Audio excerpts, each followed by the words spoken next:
मोडाची कडधान्य ही मुलांच्याच नाही तर सर्वांच्याच आरोग्यासाठी खूप जास्त उपयुक्त असतात। पण लहान मुलांना मोडाच्या भाज्या खायला घालायचं म्हटलं की मग त्यांना ते त्रास वाटतो किंवा नकोशा वाटतात।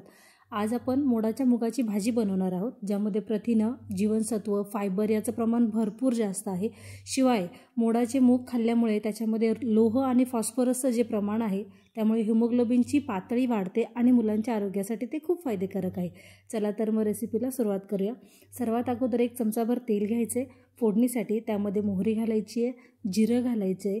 हे दोन्ही थोडंसं तडतडलं की मग त्यामध्ये लसूण आणि आलं घालायचं आहे। तुम्हाला हवं तर तुम्ही या ठिकाणी आलं लसणाची पेस्ट वापरू शकता, पण आलं लसणाच्या पेस्टपेक्षा असा कापून लसूण घातला किंवा ताजा लसूण कापून किंवा वाटून घातला तर त्याची चव खूप जास्त छान येते। यानंतर थोडासा कांदा घालून घ्यायचा आहे। मी या ठिकाणी 2 छोटे कांदे कापून घेतलेले आहेत। तुम्हाला हवं असेल तर त्याचं प्रमाण तुम्ही वाढवू शकता किंवा अगदी कमीही करू शकता।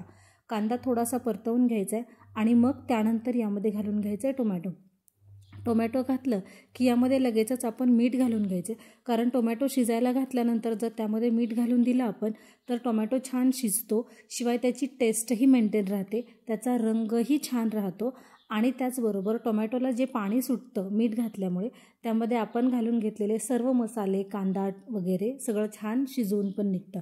ठीक आहे, यामध्ये आता आपण झाकण घालून घ्यायचं 2 मिनिटासाठी। 1-2 मिनिट झाकण ठेवून शिजवलं की कांदा आणि टोमॅटो खूप छान परतवून येतात, शिवाय ते छान शिजलेही जातात। मग हे मिक्स करून त्यामध्ये आपण हळद घालून घ्यायची, लाल तिखट घालायचे आणि 1 चमचा धनेपूड घालून घ्यायची। ही धनेजिरे पूड आहे। तुम्हाला हवं असेल तर तुम्ही या ठिकाणी थोडासा गरम मसालाही घालू शकता, पण माझ्या धनेजिरे पूडमध्ये थोडासा गरम मसाला आहे त्यामुळे मी तो काही घातलेला नाही आहे। ठीक आहे, तुम्हाला हवं असेल तर तुम्ही या ठिकाणी घालून घेऊ शकता। आता आपण यामध्ये घालून घेणार आहोत मोड आलेले मूग, पण मी मोड आलेले मूग थोडेसे शिजवून घेतलेले आहेत, कारण टिफिनला द्यायला उशीर झाला असता भाजी शिजायला, म्हणून मी कुकरमध्ये 1 शिट्टी करून शिजवून घेतलेले आहेत। तुम्हाला हवं असेल तर तुम्ही डायरेक्टली मूग यामध्ये शिजवले थोडंसं पाणी घालून तरीही चालेल, काहीच हरकत नाही आहे। यामध्ये थोडीशी कोथिंबीर घालून घेतली आहे मी आणि मग हे परतवण्यासाठी ठेवून दिलेलं आहे, म्हणजे मुगाला सर्व मीठ, भाजीला आपण जे मसाले वापरलेले आहेत त्याची छान टेस्ट येईल ना, अशा प्रकारे।